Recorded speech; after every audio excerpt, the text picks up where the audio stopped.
Le premier ministre Justin Trudeau est en visite en Saskatchewan aujourd'hui. Il est accompagné de 2 des membres de son cabinet pour faire une annonce à Saskatoon, axée notamment sur la jeunesse. Notre collègue Camille Cusset est sur place. Camille, dites-nous en plus. Oui, tout à fait. Le Premier ministre Justin Trudeau était en visite au musée Wanuskewin. Aujourd'hui, il est accompagné d'une délégation de 2 ministres de son cabinet, la ministre Marcy Yen, qui s'occupe de l'égalité et de la condition des femmes, et également le ministre responsable du développement économique dans les prairies, Mark Vandal. Le Premier ministre a donc parlé de santé, d'infrastructure et également d'emploi, notamment son programme de garantie de prêt d'emploi pour les populations autochtones. Il a également parlé de son conflit actuel avec le gouvernement provincial en évoquant la taxe carbone. Merci Camille. On revient maintenant sur un événement marquant et difficile à oublier, la pandémie de COVID-19.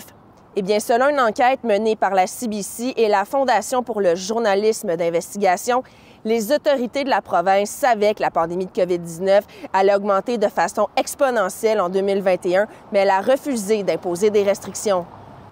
L'enquête révèle que les documents ont été remis aux responsables de la lutte contre la COVID-19 dans la province.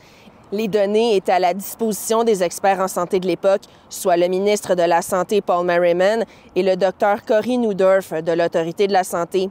CBC et la Fondation ont pu obtenir ces documents par le biais de la loi sur l'accès à l'information.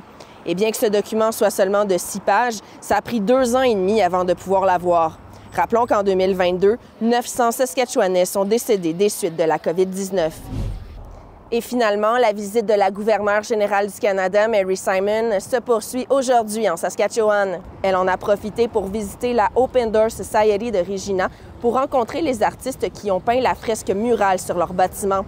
Elle a pu ensuite faire la visite des bureaux et se joindre aux nouveaux arrivants qui participent à un cours de langue.